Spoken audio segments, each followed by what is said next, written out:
August 7, 1942. The shores of Guadalcanal. A Japanese lieutenant named Ichiro Tanaka crouches behind a palm tree, his Type 38 rifle pressed against his shoulder. He's a veteran of the China campaign, where his bolt-action Arisaka and the discipline of Japanese infantry tactics had proven devastatingly effective against poorly equipped Chinese forces. The morning mist hangs thick over the jungle, and through it he watches American Marines advancing through the kunai grass. Tanaka counts the rifles in the approaching squad, 8 men, all carrying the same weapon. No submachine guns that he can see. No obvious distinction between riflemen and squad leaders. Strange. In the Imperial Japanese Army, you could always tell the officers by their swords and the specialized troops by their unique weapons. But these Americans look identical, each man with the same long rifle slung across his chest. He signals his men, 5 riflemen spread along the tree line. This will be simple. The Americans are exposed, moving carelessly as if they own the island. Tanaka's training at the infantry school in Osaka had drilled one truth into every officer. Japanese fighting spirit, properly directed, would overcome any material disadvantage. The Emperor's soldiers were the finest in the world. These Americans, soft from their comfortable lives, would learn what it meant to face the Imperial Army. The first shot echoes across the clearing. One of Tanaka's men fires, and an American falls. Perfect discipline. But before Tanaka can work the bolt of his own rifle to chamber a second round, something impossible happens. The entire American squad has gone to ground and is returning fire. Not scattered, tentative shots like Chinese conscripts, not the careful, aimed fire of soldiers with bolt actions who must reload between each shot. A continuous, hammering stream of gunfire that strips leaves from the trees and sends chunks of bark exploding around Japanese positions. If you're enjoying this deep dive into the story, hit the subscribe button and let us know in the comments from where in the world you are watching from today. Tanaka ducks instinctively as bullets crack past his head. He risks a glance at his squad. Private Sato is working his bolt frantically. 5 rounds, eject the stripper clip, reload, 5 more rounds. But he fires twice and has to take cover. The American fire never stops. How are they all shooting so fast? Tanaka's mind races through the possibilities. Machine guns? No, the sound is wrong. These are rifles, not the heavy chatter of automatic weapons, but rifles that fire like they're automatic. Corporal Yoshida shouts over the noise. "Sir, they're not reloading, they just keep shooting." There's panic in his voice, something Tanaka has never heard from his veteran NCO. Japanese soldiers don't panic. They're trained to face death without flinching, to charge machine gun nests with bayonets if ordered. But this isn't about courage. This is about mathematics, and the mathematics have suddenly turned catastrophic. A Japanese rifle section with 5 Type 38 rifles can fire perhaps 25 aimed shots per minute under ideal conditions. That's if every man is a perfect marksman, if no one fumbles a stripper clip, if stress and incoming fire don't slow fingers that must work a bolt handle after every shot. Tanaka's section, in this moment, under fire from an enemy they can barely see through the jungle undergrowth, fires perhaps 15 aimed shots in the first minute of contact. The American squad fires 64 rounds in that same minute, then reloads in seconds and keeps shooting. This is Tanaka's introduction to the M1 Garand, and in the next 6 months on Guadalcanal, it will kill most of his company. But the story of how Japanese military planners came to face this weapon begins years earlier, in an empire that believed its spirit warriors could overcome any technological disadvantage, and in a military doctrine that would prove catastrophically wrong.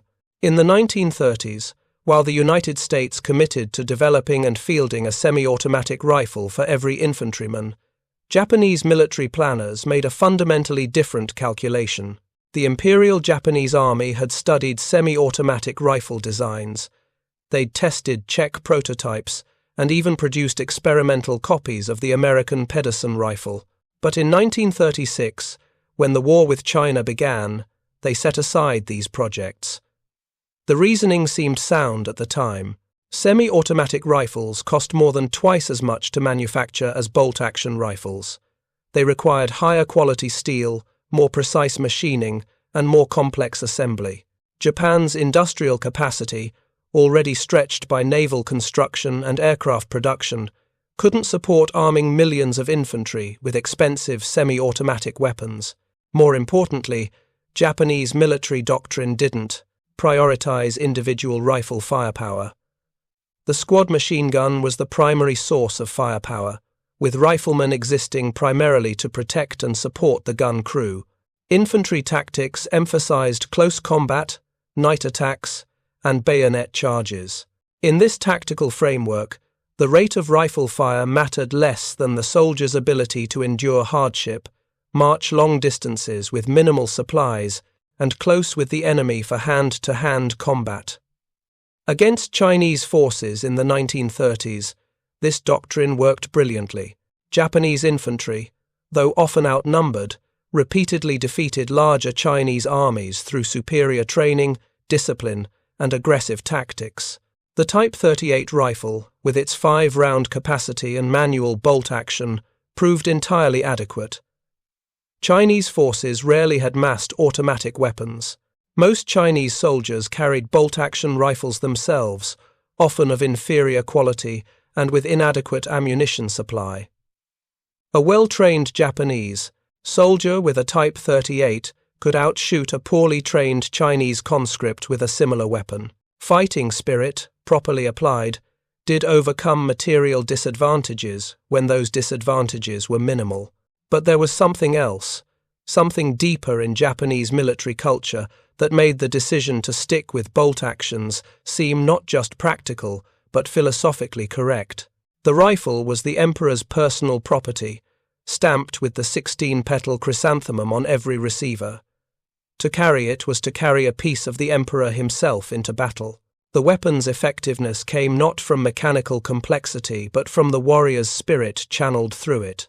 A Japanese soldier was taught that one well-aimed shot from a pure heart was worth 10 desperate shots from a coward. The bolt-action rifle, requiring deliberate action between shots, embodied this philosophy. Spray and pray was for weaker nations. The Imperial Army valued precision, discipline, and the yenso, warrior tradition that stretched back to the samurai. Major General Ichiro Higuchi, speaking to officer candidates at the Imperial Japanese Army Academy in 1938, summarized the prevailing attitude. The rifle is merely a tool. The soldier's spirit is the true weapon. American and British soldiers may have complex mechanisms, but they lack the will to use them effectively. They are soft, accustomed to comfort, unwilling to endure hardship. When they face Japanese infantry, their mechanical advantages will mean nothing against our superior fighting spirit and training. This wasn't empty propaganda. Japanese infantry training was among the most rigorous in the world. Soldiers endured brutal physical conditioning, long-distance marches with full equipment, and endless drills in bayonet combat. They were taught to view death in battle as the highest honor, surrender as the ultimate shame. Night operations, infiltration tactics, and close combat were practiced until they became second nature. Japanese soldiers could survive on rice and water, march through jungles that broke other armies, and fight with a ferocity that shocked Western observers.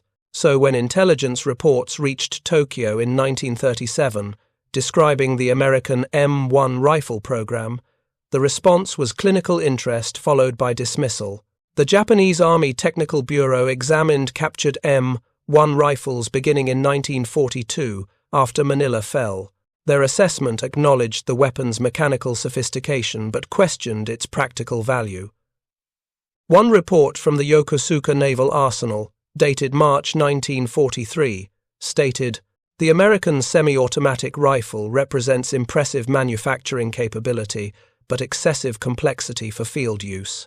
The 8-round capacity is marginally superior to our 5-round magazine, but the en-bloc clip system creates reload vulnerabilities and mechanical complications."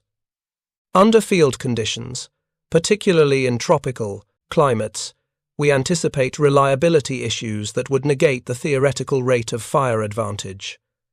The assessment wasn't entirely wrong about some aspects. The M1 Garand did require more maintenance than the simple Type 38.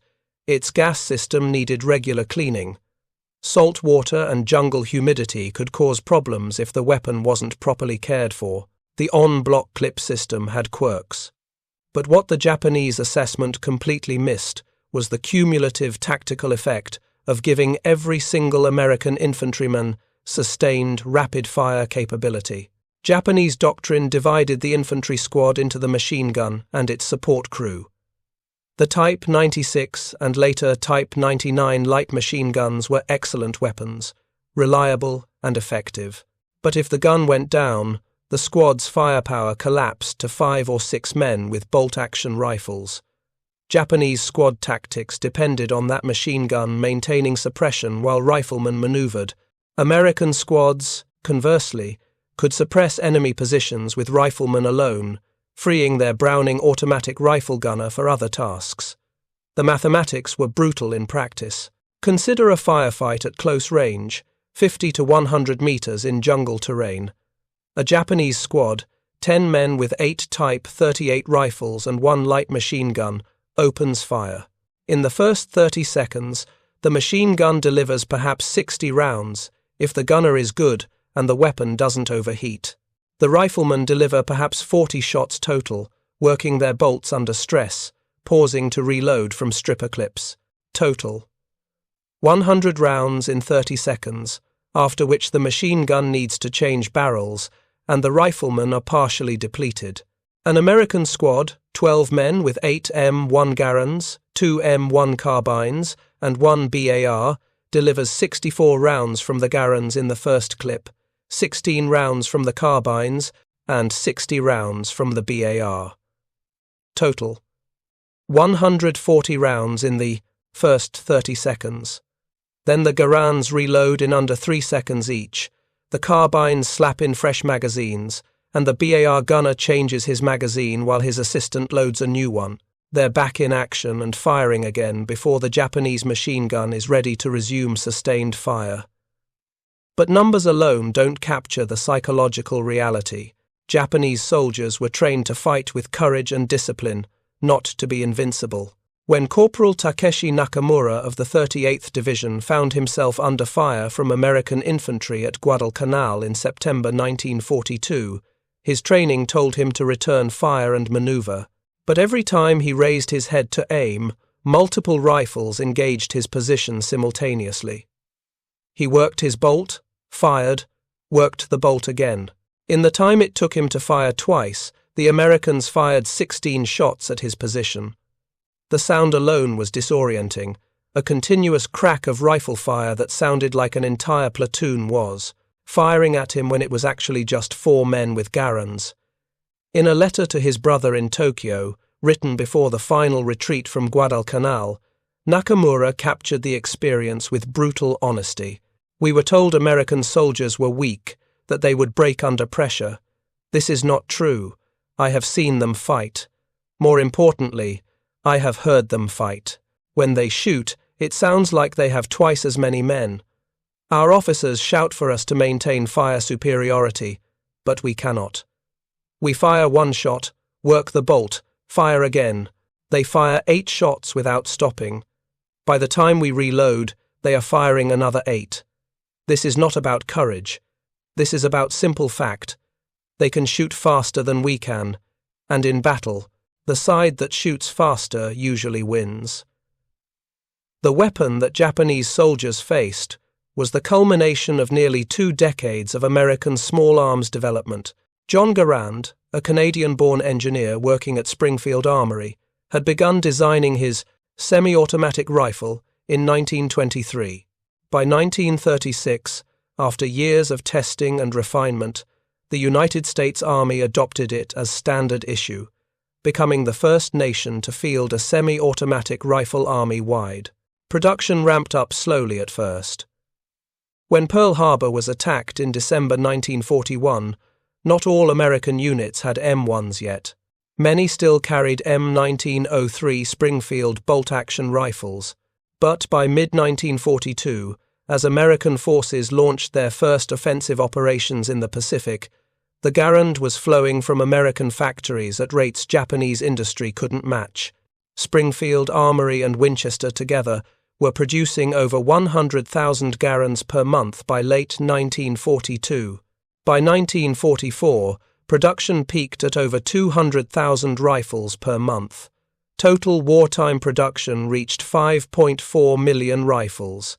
The Japanese, meanwhile, produced approximately 3.5 million Type 99 rifles, their improved 7.7mm model, throughout the entire war. They never fielded a reliable semi-automatic rifle in significant numbers until it was too late to matter. The first significant contact between Japanese forces and American units, armed primarily with Garands, came in the Philippines in late 1941 and early 1942. The American and Filipino defenders, outnumbered and outgunned in terms of artillery and air support, still made Japanese infantry pay heavily in small unit engagements. A Japanese after-action report from the 26th Cavalry Regiment, dated January 19, 42, noted, "Enemy infantry demonstrates unexpectedly heavy rifle fire. Individual American soldiers appear to be equipped with automatic or semi-automatic weapons. Volume of fire from enemy defensive positions exceeds expectations based on observed troop numbers." The Japanese weren't facing specialized automatic weapon squads. They were facing ordinary American infantrymen who'd qualified at basic training and learned to reload an M1 Garand in under 3 seconds. The tactical surprise was that every American could deliver sustained fire without pausing to work a bolt. After the Philippines fell in May 1942, Japanese forces captured numerous M1 rifles. These were shipped back to arsenals in Japan for detailed technical analysis. The Imperial Japanese Navy, which maintained its own weapons development program separate from the Army, was particularly interested. Testing at Yokosuka Naval Arsenal confirmed what frontline soldiers were reporting. The American rifle worked, and it provided a significant tactical advantage in small unit combat. But rather than immediately copying the design, Japanese planners hesitated. The Navy did eventually attempt to develop a Japanese Garand, the Type 4 rifle, based directly on captured examples. Engineers reverse-engineered the gas system, the trigger, mechanism, the action. They modified it to accept Japanese 7.7mm ammunition, replacing the 8-round en-bloc clip with a 10-round internal magazine fed by standard 5-round stripper clips. In testing, the prototypes worked. Not perfectly, there were reliability issues and parts breakage, but they functioned well enough to warrant production. Production began in 1944 at Yokosuka Naval Arsenal. The plan was to manufacture thousands and equip naval landing forces with a semi-automatic rifle that matched or exceeded the Garand's capabilities. By war's end in August 1945, approximately 125 Type 4 rifles had been completed out of 250 part sets that had been manufactured. Most were never assembled due to lack of stocks and other components. 20 were captured by Allied forces at Yokosuka after surrender. The Type 4 program represented Japan's admission that the Americans had been right about infantry firepower, but it came far too late and in far too few numbers to affect combat operations. Why the delay? Why did Japan wait until 1944 to seriously pursue semi-automatic rifle production? The answer lies in industrial capacity, strategic priorities, and institutional inertia. Japan's steel production in 1944 was approximately 7.8 million tons. American steel production the same year exceeded 81 million tons.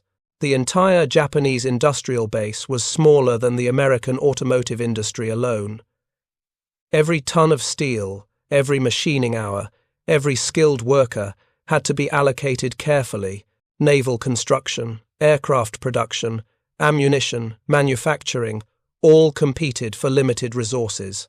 Semi-automatic rifles required high-grade steel for barrels and actions, precise machining for gas systems and triggers, and careful assembly by skilled workers. The cost per rifle was more than double that of a bolt-action. For Japan, already struggling to produce enough of everything, the decision to maintain bolt-action production seemed rational. Better to equip 3 soldiers with reliable Type 38 rifles than 2 soldiers with experimental semi-automatics that might not work. But there was also institutional resistance. The Imperial Japanese Army and Navy operated largely independently, often refusing to share information or coordinate production. The Army controlled most infantry equipment procurement. Army ordnance officers, many of whom had built their careers around the Type 38 and Type 99 rifles, saw no urgent need to adopt complex new designs. Combat reports from China confirmed that Japanese infantry could defeat numerically superior enemies with existing weapons. Why fix what wasn't broken? The Navy's Type 4 program only began after naval landing forces engaged American Marines in desperate fighting across Pacific Islands. By then, every naval infantry officer had heard the same reports. American rifle fire was overwhelming Japanese positions. Something had to be done. But the Navy lacked the industrial capacity to produce rifles at scale. Yokosuka Arsenal was small compared to Army facilities. The Type 4 program was always going to be limited production, intended for elite units rather than general issue. Meanwhile, every month, American factories produced tens of thousands more Garands, and every month, more Japanese infantry encountered them in combat and learned the brutal arithmetic of firepower disparity. August 21, 1942.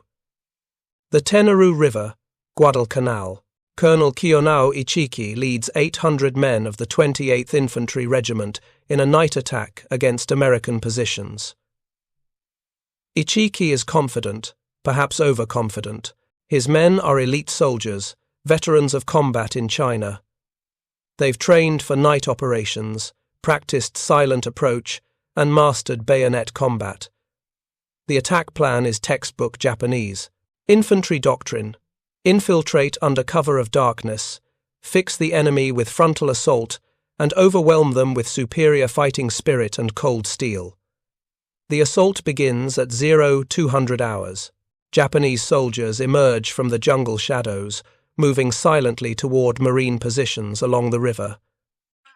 They're close now, close enough to see individual Marines in their foxholes.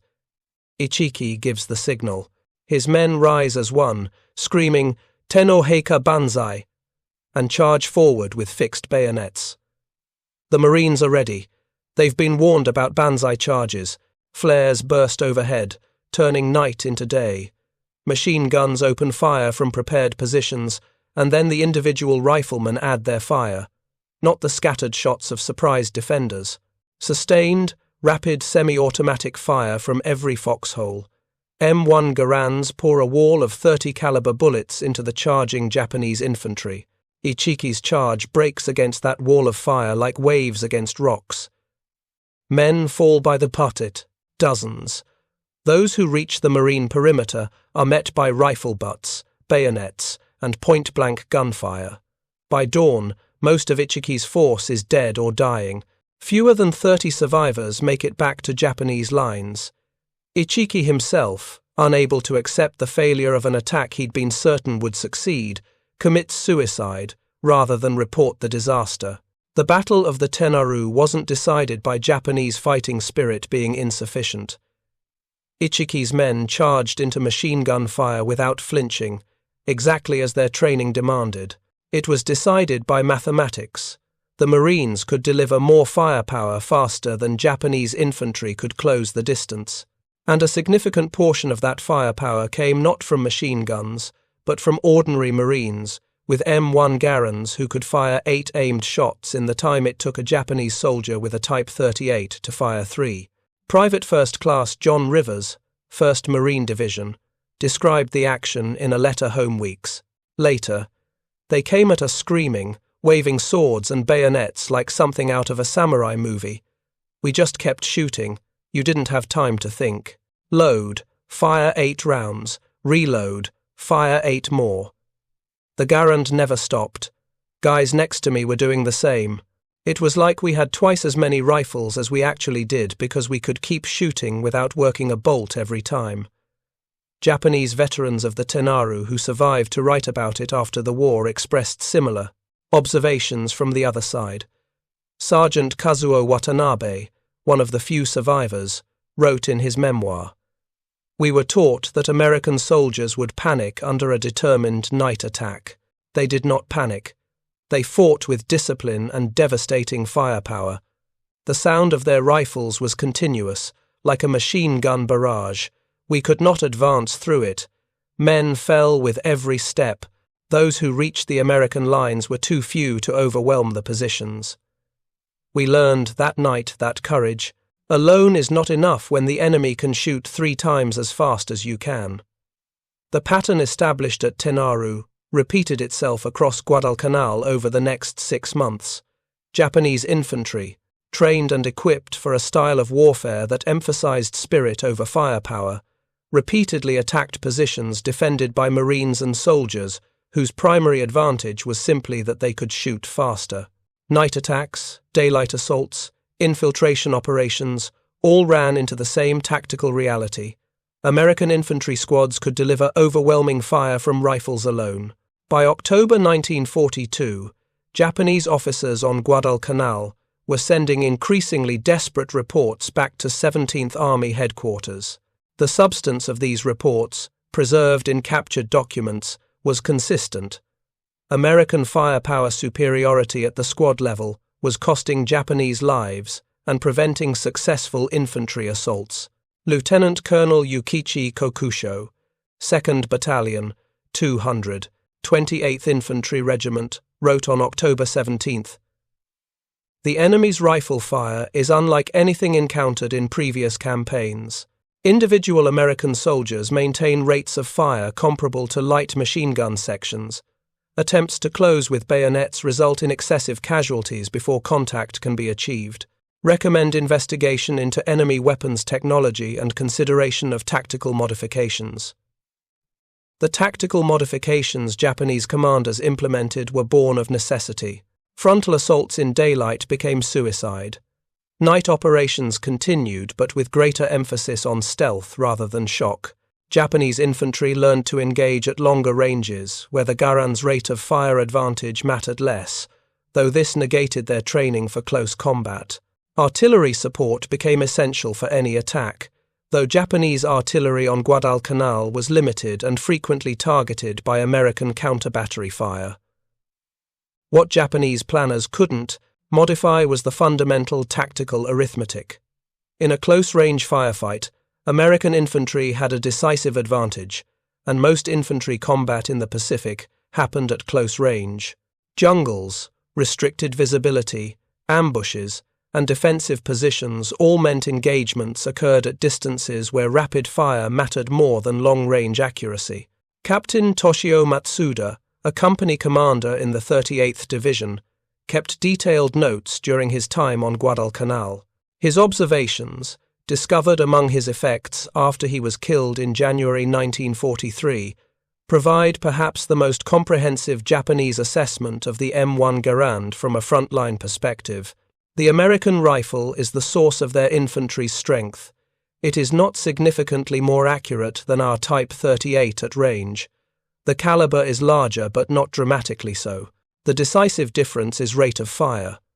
One American can fire as rapidly as 2 of our men. A squad of Americans can deliver more rifle fire than a Japanese platoon of riflemen. This advantage compounds in close combat where both sides are firing rapidly. Our men must work their bolts. Americans simply pull the trigger. In the seconds we spend working mechanisms, they are already shooting again. This is not a matter of training or courage. It is mechanical reality. Unless we obtain similar weapons or develop tactics that negate the American firepower advantage, our infantry will continue to suffer disproportionate casualties in small unit engagements. Matsuda's analysis was accurate, but the solutions he suggested were impractical given Japan's industrial situation. Obtaining similar weapons would require either capturing them in large numbers, which was unlikely as American forces were advancing rather than retreating, or manufacturing Japanese equivalents, which the country lacked the capacity to do at scale. Developing tactics to negate firepower advantage meant avoiding the close-range combat that Japanese doctrine emphasized. That would require fundamentally rethinking infantry tactics, retraining thousands of soldiers, and accepting that the Army's cherished belief in spirit over material was flawed. None of this happened quickly enough to matter. Guadalcanal fell to American forces in February 1943. Japanese casualties exceeded 24,000 men, most dead from combat, disease, or starvation during the retreat. The American advance continued, island by island, each battle revealing the same pattern. Japanese defenders, brave and determined, fought with everything they had. American attackers, supported by overwhelming naval and air power, advanced through firepower rather than spirit. And at the tactical level, in the rifle pits and jungle trails where individual soldiers fought and died, the M1 Garand consistently gave American infantry an edge that Japanese bolt actions couldn't match. November 1943. Tarawa Atoll. The Battle of Tarawa introduced a new phase of Pacific warfare, one that would only amplify the Garand's advantages. The Japanese had learned from Guadalcanal. Instead of meeting attackers at the water's edge with banzai charges, they now constructed elaborate fortifications inland, interlocking bunkers and pillboxes built from coconut logs and concrete, designed to withstand naval bombardment and create killing zones for any attacker who made it ashore. The Marines who landed on Betio Island faced a nightmare. Many landing craft hung up on the coral reef, forcing men to wade hundreds of yards through chest-deep water under fire. Those who reached the beach found themselves pinned behind a low seawall, unable to advance against Japanese positions that poured machine gun fire and artillery shells into the narrow beachhead. It was exactly the kind of situation where Japanese defensive doctrine should have worked. But it didn't, not entirely, because of what happened when individual Marines finally began moving inland. Corporal David Shoup, who would later earn the Medal of Honor at Tarawa and eventually become Commandant of the Marine Corps, led his men off the beach and toward the first line of Japanese bunkers. The Marines couldn't use tanks yet. Those were still struggling to get off the landing craft. They couldn't call in naval gunfire without risking hitting their own positions. What they had were rifles, grenades, and flamethrowers. And those rifles made the critical difference. A Japanese bunker typically had firing ports facing multiple directions, allowing the defenders to cover approaches with interlocking fields of fire. To assault one, Marines had to suppress the ports while other men moved close enough to use grenades or flamethrowers. With bolt-action rifles, this required careful coordination. One group would fire while another reloaded, trying to maintain continuous fire. The Garand simplified this deadly calculus. Individual Marines could suppress a bunker port by themselves, firing 8 rapid shots to keep Japanese heads down while their squad mates advanced. The semi-automatic capability meant smaller teams could accomplish tasks that previously required entire squads. Private First Class Robert Sherrod, a Time Life correspondent who landed with the Marines, wrote, "I watched a Marine approach a concrete pillbox. He fired his Garand at the firing slit, 8 quick shots that forced the Japanese inside to take cover. While they ducked, he ran forward and tossed in a grenade. Then he fired 8 more rounds through the opening while the grenade detonated. He never stopped shooting long enough for the Japanese to effectively return fire. With a bolt-action rifle, this would have been suicide. He'd have fired once, worked the bolt, and been cut down. The Garand kept him alive."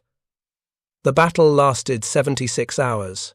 Nearly 6,000 Japanese defenders died, along with over 1,000 Marines killed and more than 2,000 wounded. The casualty ratio shocked American planners. But tactical reports revealed that in individual firefights, Marines with Garands consistently achieved better results than their numerical disadvantage suggested. The rifle didn't make Tarawa easy. Nothing could make that nightmare easy, but it gave individual Marines tools to survive and prevail in close-quarters combat against fortified positions. June 1944. Saipan. The Mariana Islands operation brought the war to islands Japan considered part of the homeland defense perimeter. The Japanese garrison of over 30,000 men was determined to fight to the death.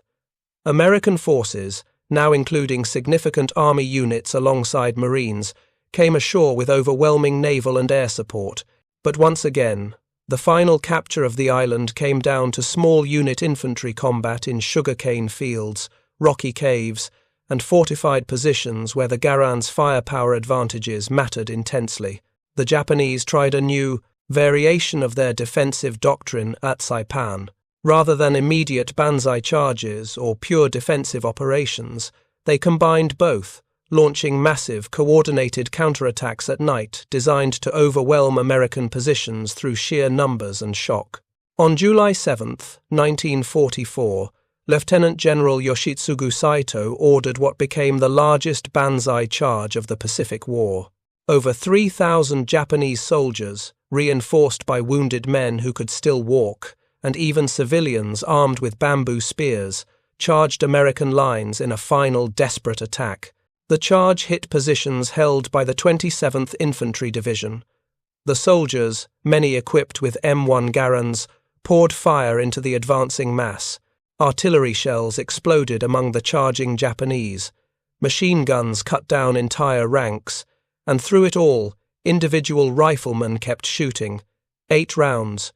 Reload. 8 more rounds. The continuous fire created an impenetrable barrier. Japanese soldiers showed extraordinary courage, continuing to advance despite catastrophic casualties. But courage without adequate firepower to suppress enemy fire is suicide, and by dawn, over 4,000 Japanese lay dead. If you find this story engaging, please take a moment to subscribe and enable notifications. It helps us continue producing in-depth content like this. Private Stanley Bielowski, 27th Infantry Division, recalled, "They just kept coming. Hundreds of them, screaming, waving rifles and swords. We shot until our barrels were hot enough to burn skin. The Garand never jammed, never failed. Load, fire, reload, fire. Some guys went through 100 rounds or more that night. If we'd had bolt actions, they would have overrun us through sheer numbers. We'd have been working our bolts while they closed the distance. The semi-automatic gave us enough firepower to hold." The Battle of Saipan cost the Japanese almost their entire garrison. American casualties exceeded 16,000, including over 3,000 dead. It was the deadliest American battle in the Pacific to that point. But it also demonstrated something important. Even when Japanese forces fought with suicidal determination from prepared positions, American infantry firepower eventually prevailed. And a significant component of that firepower came from a rifle that John Garand had designed in a Massachusetts armory 2 decades earlier, September 1944, Pele Liu. This battle would prove to be one of the most controversial of the Pacific War, fought for an island whose strategic value was questionable. But for the Marines and soldiers who fought there, Pele Liu demonstrated the brutal effectiveness of Japanese defensive tactics when properly executed, and the critical importance of American firepower advantages in overcoming them. Colonel Kunio Nakagawa, commanding the Japanese garrison, had studied American amphibious assaults carefully. He abandoned the water's edge, defense entirely, and the suicidal banzai charges that had failed repeatedly. Instead, he fortified the Umabrogol ridges in the island's center, turning the coral limestone mountains into a honeycomb of caves, tunnels, and fighting positions. His men would fight from cover, force Americans to advance into prepared killing zones, and exact maximum casualties for every yard gained. The 1st Marine Division landed on September 15th, expecting a tough but relatively short fight. Instead, they encountered a nightmare that lasted 74 days and inflicted the highest casualty rate of any amphibious assault in American Pacific operations. Over 10,000 Marines and soldiers became casualties, including over 2,000 dead. The Japanese garrison was virtually annihilated, with fewer than 20 prisoners taken from over 10,000 defenders. In the caves and ridges of Peleliu, the Garand proved its worth in the most brutal infantry combat imaginable. Marines advancing, through coral canyons, faced Japanese positions above and around them. Every cave entrance might hide machine guns or riflemen. Moving forward required suppressing multiple positions simultaneously, while assault teams used flamethrowers and explosives. The Garand's rapid fire let small units suppress more positions than would otherwise be possible. Sergeant Elmo Taylor, 1st Marine Regiment, described cave fighting. You'd spot a cave entrance maybe 50 yards away. Start pouring fire into it, 8 rounds as fast as you can pull the trigger. Soon as your clip ejects, slam in another and keep shooting. Your buddies are doing the same. The volume of fire keeps the Japanese from effectively returning fire, while the flamethrower team moves up. With bolt actions, we'd have been picked off one by one. The Japanese had excellent positions and good fields of fire. Our advantage was that we could deliver more lead down range faster than they could. What made Peleliu particularly significant was that it represented the evolution of Pacific warfare into a grind of attrition against prepared defenses.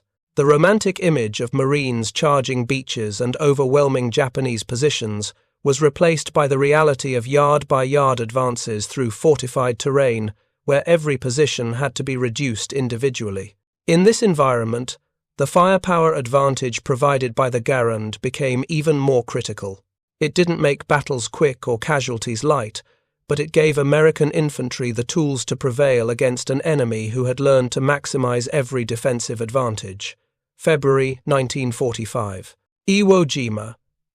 8 square miles of volcanic ash and rock, transformed by General Tadamichi Kuribayashi into perhaps the most formidable island fortress of the war. Over 20,000 Japanese defenders waited in 11 miles of tunnels, hundreds of pillboxes, and bunkers built to withstand massive bombardment. The battle that followed would be remembered as one of the bloodiest in Marine Corps history. The Marines who waded ashore on February 19th faced black volcanic sand that made movement difficult and provided no cover. As they struggled inland, Japanese artillery and mortars opened fire from positions throughout the island. The defenders didn't waste ammunition on the beaches. They waited until Americans were fully committed, then struck with devastating effectiveness. For 36 days, Marines fought through a landscape of death. Mount Suribachi was captured in 4 days, producing the famous flag-raising photograph. But the bulk of the island took another month of savage fighting. Place names like the Meat Grinder and Bloody Gorge testified to the horror. Marines used flamethrowers, explosives, and small arms to reduce position after position. The Garand proved its reliability in the worst possible conditions, functioning despite volcanic ash, sulfur fumes, and constant use. Corporal Howard Schnabel, 5th Marine Division, wrote to his parents after the battle, "My Garand never let me down. I cleaned it every chance I got, but there were days when I couldn't. It still fired. I went through hundreds of rounds. The rifle got so hot I couldn't touch the barrel, but it kept working. Guys with the older Springfield bolt actions who hadn't been re-equipped yet, they were jealous. They had to work the bolt after every shot while we could keep firing. In the close-in fighting around the caves, that made all the difference." American casualties at Iwo Jima exceeded 26,000, including nearly 7,000 dead. Japanese losses were virtually total, with fewer than 200 prisoners from over 20,000 defenders. The casualty ratio horrified American planners. But tactical analyses showed that in individual engagements, American forces achieved better results than might be expected given Japanese advantages in position and preparation. Part of this was superior artillery and air support. Part was better tactics evolved from 2 years of island fighting. And part was individual firepower superiority provided by weapons like the M1 Garand, April 1945, Okinawa. The final island battle before the planned invasion of Japan itself brought everything together, a savage climax where 3 months of merciless combat demonstrated both the ultimate refinement of Japanese defensive doctrine and its ultimate failure against American firepower. Lieutenant General Mitsuru Ushijima commanded over 100,000 Japanese defenders on Okinawa. He'd studied every previous island battle carefully. No more banzai charges. No water's edge defences. Instead, he fortified the southern portion of the island with successive defensive lines built into ridges and escarpments. Caves, tunnels, and bunkers transformed the terrain itself into a fortress. His plan was simple. Make the Americans pay in blood for every yard, delay the invasion of Japan's home islands as long as possible, and perhaps inflict casualties so severe that America would reconsider invasion altogether. On April 1, 1945, over 60,000 American troops landed on Okinawa's western beaches virtually unopposed. The uncontested landing was part of Ushijima's strategy. Why waste men defending beaches against overwhelming naval gunfire? Better to let them come ashore, then destroy them in prepared positions inland. For the first few days, American forces advanced easily, cutting across the island and moving north. Marines cleared the northern portion by mid-April, but when Army and Marine units turned south toward the Shuri line, they encountered a nightmare. The terrain favored defense completely. Ridges ran east to west across the island, each one fortified with interlocking positions. Natural caves riddled the limestone, expanded by Japanese engineers into networks of tunnels connecting firing positions, supply depots, and command posts. Artillery and mortars were positioned to rain fire on any approach. Machine guns covered every avenue of advance. American forces couldn't flank these positions. They had to take them head-on, one ridge at a time. The names given to these killing grounds tell the story. Kakazu Ridge, Hacksaw Ridge, Sugarloaf Hill, the Shuri Line. Each position cost hundreds or thousands of casualties to capture. Rain turned the battlefield into a muddy hellscape. Supply became difficult. Movement was agony. And through it all, American infantry advanced because they could deliver more firepower than the Japanese defenders. The M1 Garand proved its worth in the worst possible conditions. Eugene Sledge, whose memoir, With the Old Breed, remains one of the finest accounts of Pacific combat, carried his Garand through the entire Okinawa campaign. He described firefights in the mud where the rifle kept functioning despite being caked with dirt.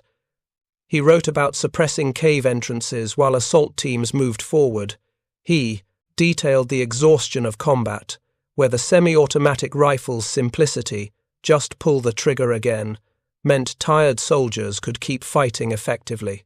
In one engagement near Wana Ridge in May 1945, Sledge's squad advanced on a Japanese position dug into a hillside. Machine gun fire from the cave entrance pinned them down. Sledge and 2 other Marines poured rifle fire into the opening. 8 rounds as fast as they could shoot, reload in 3 seconds, 8 more rounds. The continuous fire kept the Japanese from effectively aiming their machine gun.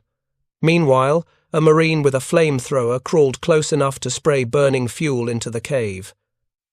The position fell. With bolt-action rifles, this tactic would have been impossible. The 3 Marines couldn't have maintained continuous suppressive fire.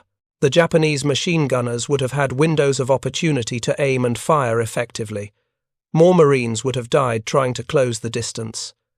The Garand didn't make Okinawa easy. Nothing could.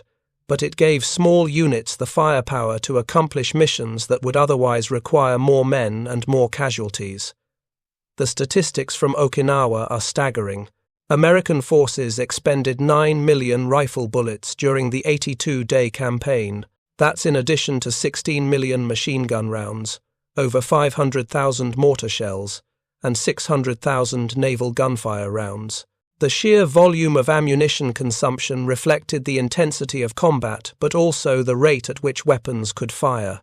Soldiers and Marines with M1 Garands could shoot faster, which meant they went through ammunition faster, which meant logistics had to deliver more supplies, which American industry could support. Japanese forces, fighting from prepared positions with limited resupply, couldn't match that firepower expenditure. Their ammunition stocks were finite. Every round had to count. Japanese soldiers learned to fire sparingly. For clear targets, make each bullet matter. This imposed fire discipline was tactically sound, given their situation, but meant they ceded firepower dominance to American forces who could afford to shoot more. The human cost of Okinawa was catastrophic on all sides. American casualties exceeded 49,000, including over 12,000 killed. Japanese forces lost more than 94,000 men killed, with only 7,000 captured. Okinawan civilians suffered terribly, with at least 40,000 killed, caught between two armies fighting to the death. The battle influenced strategic decisions at the highest level. President Harry Truman, observing the casualties from Okinawa, expressed hope to avoid Okinawa from one end of Japan to the other in a home islands invasion. The projected casualties for Operation Downfall, the planned invasion of Japan, were in the hundreds of thousands. The savagery of Okinawa's close combat, where even overwhelming American advantages in firepower and support couldn't prevent massive casualties, contributed to the decision to use atomic weapons against Hiroshima and Nagasaki. But at the tactical level, the level where individual soldiers and Marines fought and died, the M1 Garand had proven itself definitively. From Guadalcanal to Okinawa, across 3 years of brutal Pacific combat, the semi-automatic rifle gave American infantry a consistent advantage in small unit engagements. Japanese soldiers, brave and determined, fighting from excellent positions with careful tactics, still couldn't overcome the simple mathematical reality that Americans could shoot faster. In the final days of the war, after atomic bombs fell and Japan surrendered, American forces occupied the home islands themselves. Among the warehouses and arsenals they captured were examples of Japan's attempted response to American firepower superiority. The Type 4 rifle, Japan's copy of the Garand, existed only in tiny numbers. Approximately 125 had been completed by war's end. 20 were captured at Yokosuka Naval Arsenal, still in crates, never issued. Plans called for tens of thousands to be manufactured. Reality delivered barely enough to equip a single company. Japanese weapons designers had also worked on other semi-automatic rifle projects throughout the war. The Type 5 rifle, a gas-operated design similar to the Soviet SVT-40, reached prototype stage but never entered production. The Type 2 rifle, a paratrooper carbine with a folding stock, was produced in limited numbers but remained bolt-action. Every attempt to match American infantry firepower came too late, produced in too few numbers, or failed to achieve the reliability needed for general issue. The contrast between American and Japanese small arms production tells the broader story of industrial warfare. American forces on Okinawa expended 9 million rifle rounds, a number that would have exhausted Japanese ammunition production for months. Springfield Armory and Winchester produced over 5 million M1 Garands during the war. Japanese arsenals produced approximately 3.5 million Type 99 rifles total, and those were bolt actions requiring half the ammunition per engagement to achieve similar suppression effects. When Japanese officers assessed captured American weapons after the war, their reports acknowledged what frontline soldiers had been saying since Guadalcanal. The M1 Garand represented a fundamental advantage in infantry combat.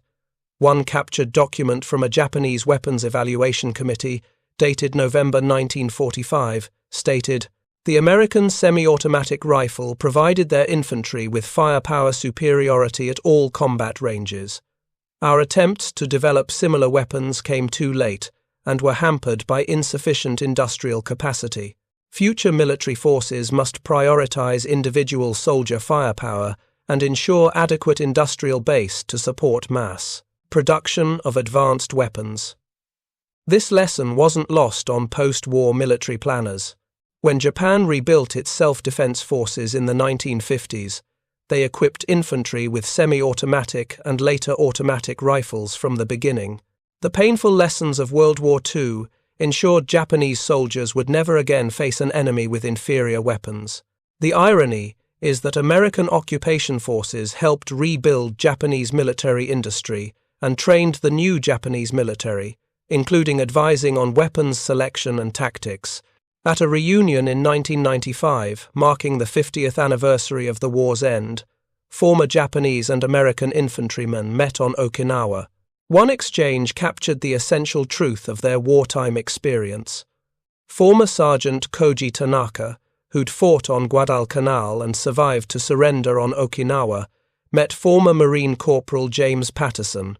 Through a translator, Tanaka said, "Your rifle was better than ours.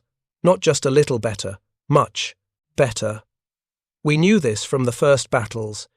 It made you seem like you had twice as many men as you actually did.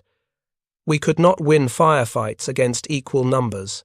We had to have advantage in position, in numbers, or in surprise.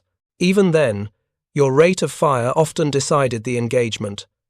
Patterson, who'd carried his Garand across 3 Pacific campaigns, replied, "Your soldiers were brave, some of the bravest we ever faced. But bravery wasn't enough. We had better tools for the job. The Garand was just one tool, one piece of a bigger picture, but it was an important piece. It kept me alive when other guys with bolt actions might have died." That exchange summarizes the M1 Garand's impact on the Pacific War. It wasn't the sole reason America won. Naval superiority, air power, industrial capacity, logistics, and leadership all mattered more strategically. But at the tactical level, where individual infantrymen fought and died, the rifle gave American forces a consistent advantage that accumulated across thousands of small unit actions. Japanese military planners had scoffed at the Garand's 8-round clip in the 1930s. 8 rounds versus 5 didn't seem like a decisive advantage, but they'd missed the critical point. It wasn't about capacity, it was about rate of fire. Those 8 rounds fired in rapid semi-automatic succession, followed by a 3-second reload and 8 more rounds, translated to sustained firepower that Japanese bolt actions couldn't match. 40 to 50 aimed shots per minute from an M1 versus 15 to 20 from a Type 38. Multiply that across a squad, and American infantry could deliver firepower volumes that sounded like machine gun fire to Japanese soldiers. The title of this story suggested Japanese officers scoffed at the Garand until it fired 40 rounds per minute. The reality was more complex, but essentially true. Japanese military planners did underestimate American semi-automatic rifles before the war. They believed their bolt actions were adequate, that fighting spirit mattered more than mechanical complexity, and that their tactical doctrine would overcome any material disadvantage. They were wrong on every count. The recognition came gradually, battle by battle, island by island. After Guadalcanal, Japanese after-action reports mentioned American firepower superiority. After Tarawa, captured documents recommended increasing Japanese automatic weapons allocation. After Saipan, reports explicitly stated that Japanese rifle sections were outmatched against American infantry squads. After Peleliu and Iwo Jima, the recommendations became desperate. Develop semi-automatic rifles immediately, copy captured American weapons, do whatever necessary to close the firepower gap. But by then, it was too late. Japan's industrial base was collapsing under strategic bombing. Resources were scarce. Skilled workers were dead or conscripted. The Type 4 rifle program produced 125 rifles when millions were needed. The war ended with Japanese infantry still carrying bolt actions against American forces, whose every rifleman had a semi-automatic. The legacy of the M1 Garand in the Pacific extends beyond World War II. It established the principle that modern infantry forces must provide every soldier with sustained fire capability. The rifles that followed, the M14, the M16, the weapons carried by American forces today, All trace their conceptual lineage to John Garand's design. Give every soldier the ability to deliver rapid, aimed fire without manual operation between shots. Make it reliable enough to function under the worst conditions.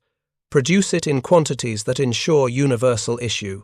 That principle seems obvious now, but in the 1930s, it was revolutionary. Most military forces worldwide used bolt-action rifles. Semi-automatic designs existed, but were considered too complex, too expensive, too unreliable for general issue. The United States took a calculated risk, investing in the Garand program despite skepticism from some quarters. That risk paid dividends across every theater of World War II, but perhaps most clearly in the Pacific, where close-range jungle fighting turned every engagement into a test of individual firepower. Japanese soldiers learned this lesson the hard way, through 3.5 years of combat where they repeatedly faced an enemy who could shoot faster. Their courage never wavered, their discipline never broke, their willingness to fight to the death never diminished. But courage, discipline, and determination couldn't overcome firepower disparity when that disparity was present in every firefight, every skirmish, every battle. When we say Japanese officers scoffed at the Garand's 8-round clip until it fired 40 rounds per minute, we're capturing a larger truth about military history. Technology matters, not always decisively, not in isolation from strategy and logistics and leadership, but it matters. The side with better tools, produced in greater quantities and used effectively, gains advantages that accumulate into victory. The M1 Garand was one such tool. Not perfect, it had weight and maintenance requirements that soldiers complained about. Not magical, it didn't win battles by itself, but real, measurably superior to the weapons it faced in the hands of trained infantry. Japanese military planners recognized this too late to matter. Their soldiers recognized it immediately, in the first firefights, where they heard the continuous crack of semi-automatic fire and realized they were outgunned. That recognition echoed through Japanese military thinking for decades after the war. When Japan rebuilt its armed forces, when military planners considered doctrine and equipment, the memory of facing American firepower superiority influenced every decision. Never again would Japanese forces accept technological inferiority at the individual, soldier level. The lesson had been too painful, the cost too high, the outcome too decisive. Thank you for watching. For more detailed historical breakdowns, check out the other videos on your screen now, and don't forget to subscribe.